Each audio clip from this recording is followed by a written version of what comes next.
Hi there, welcome. My name is Becky Gilbert. I'm a licensed clinical mental health counselor and area manager at HCRS.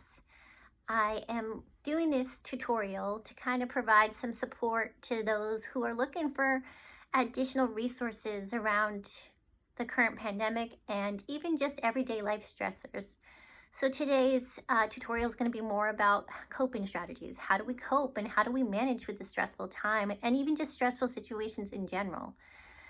As the pandemic has, continued on longer than we had expected, um, we are finding ourselves in different stages, in different places, and everybody's experiencing the feelings in a much different way. And we are trying to be compassionate with one another, needing to be compassionate with one another, but also looking out for ourselves and taking good self-care.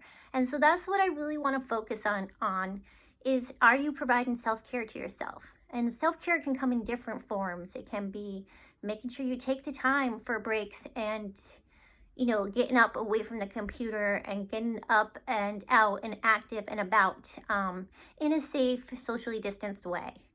And so some of the strategies that I'd like to go over, I hope that you might find helpful and useful in your everyday life, but that's something that you might share with others as well.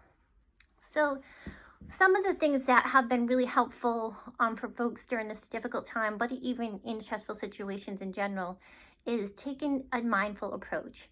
And being mindful, you want to focus on the here and now, being present in the situation, being present with what you're feeling and what's going on around you, but around your environment, your nature, and getting centered.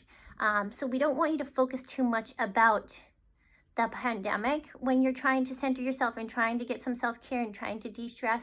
We want you to center yourself around, what you need and what's going on internally so that you can decompress all those feelings and allow yourself to let them go and get back to a more stabilized place.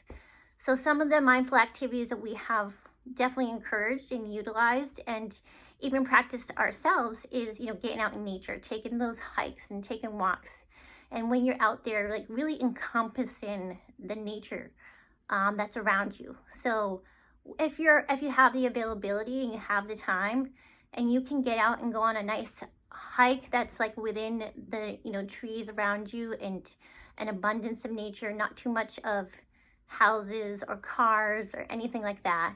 And as you walk, pay attention to the surroundings that are out there, the little squirrels that are walking by, gathering their nuts, looking at the way the trees move as the wind blows, paying attention to the different colors amongst the leaves.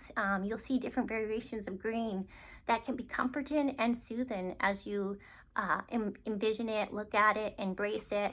At the same time, feeling how it all feels on your body, but also internally. And so feeling the wind blow on your skin and how that cool breeze might feel, having the sun shine down on you and feeling that warmth can really encompass a lot of people and make you feel in a lighter place.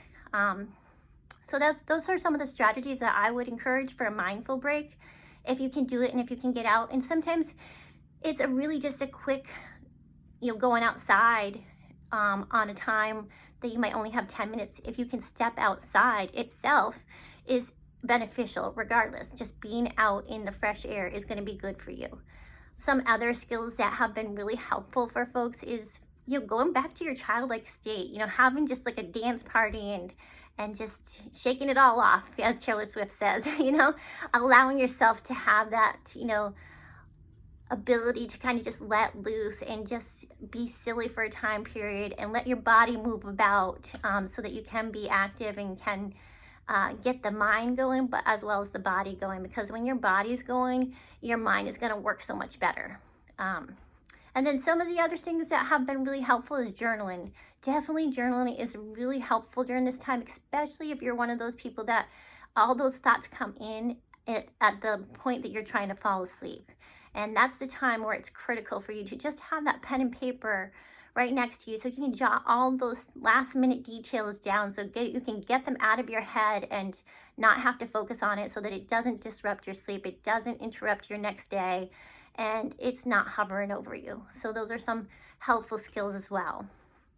some people have found singing and playing instruments to be really relaxing and soothing and beneficial to their everyday life. So those are some helpful strategies. We do have some tip sheets that we'll send out with some more coping skills and strategies to de-stress and hopefully come to a more centered approach. But I hope you found this helpful and beneficial, and that it's something that you will be able to apply and practice going forward. Hope everyone stays safe, wears a mask, and get some relaxation in.